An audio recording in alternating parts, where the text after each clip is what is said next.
Hi friends, ನಾನು ಇವತ್ತು ಥಾಲಿಪೀಠನ್ನು ಮಾಡುತ್ತಿದ್ದೇನೆ. ಇದಕ್ಕೆ ಬೇಕಾಗುವ ಸಾಮಗ್ರಿಗಳು ಗಜ್ಜರಿ ಮತ್ತು ಸೌತೆಕಾಯಿ.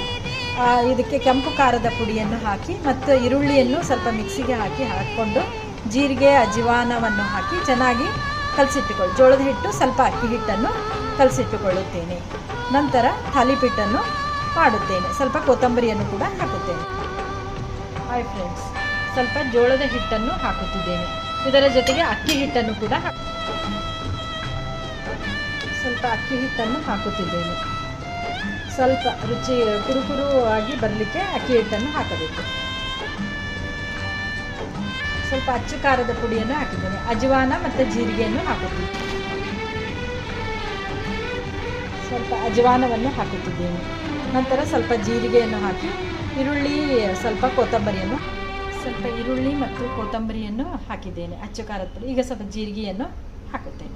ನಂತರ ಇದು ತಂತಾನೆ ಸ್ವಲ್ಪ ಹೊತ್ತಿನ ನಂತರ ನೀರು ಬಿಡುತ್ತದೆ. ಯಾಕಂದರೆ ಇದರಲ್ಲಿ ಸೌತೆಕಾಯಿ ಹಾಕಿದ್ದರಿಂದ ಮತ್ತು ಸ್ವಲ್ಪ ಈರುಳ್ಳಿ ಪೇಸ್ಟ್ ಹಾಕಿದ್ದರಿಂದ. ಸ್ವಲ್ಪ ಉಪ್ಪನ್ನು ಹಾಕುತ್ತಿದ್ದೇನೆ. ಹಾಕಿ ಸ್ವಲ್ಪ ಹೊತ್ತು ಕಲಿಸಿಟ್ಟು ನಂತರ ಥಾಲಿಪೀಠನ್ನು ಮಾಡೋಣ. ಈ ರೀತಿ ಸ್ವಲ್ಪ ಎಣ್ಣೆಯನ್ನು ಹಾಕಿಕೊಂಡು ಥಾಲಿಪೀಠನ್ನು ಹಚ್ಚುತ್ತೇನೆ.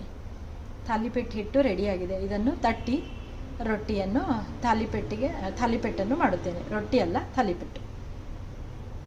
ಥಾಲಿಪೀಠನ್ನು ಗ್ಯಾಸ್ ಮೇಲೆ ಇಟ್ಟಿದ್ದೇನೆ.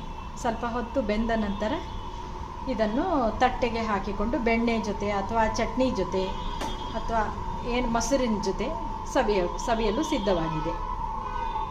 ಸಿದ್ಧವಾಗುತ್ತಿದೆ. ಥಾಲಿಪೀಠ ಮಾಡುತ್ತಿದ್ದೇನೆ. ಸ್ವಲ್ಪ ಹೊತ್ತು ಬೇಯಬೇಕು. ರೊಟ್ಟಿ ಈ ಥರ ಬೇಯುತ್ತಿದೆ.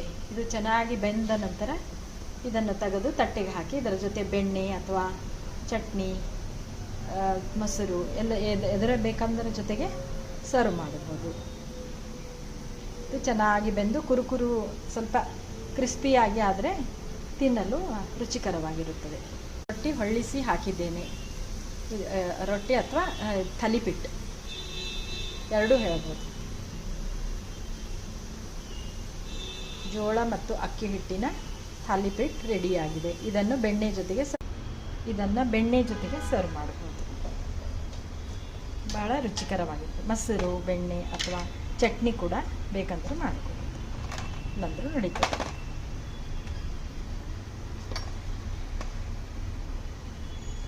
ಬಹಳ ಹೆಲ್ದಿಯಾಗಿರ್ತದೆ. ಯಾಕಂದರೆ ಇದರಲ್ಲಿ ಜೋಳದ ಹಿಟ್ಟು, ಅಕ್ಕಿ ಹಿಟ್ಟು ಇರೋದ್ರಿಂದ ಹೆಲ್ದಿಯಾದ ಥಾಲಿಪೀಠ ರೆಡಿಯಾಗಿದೆ.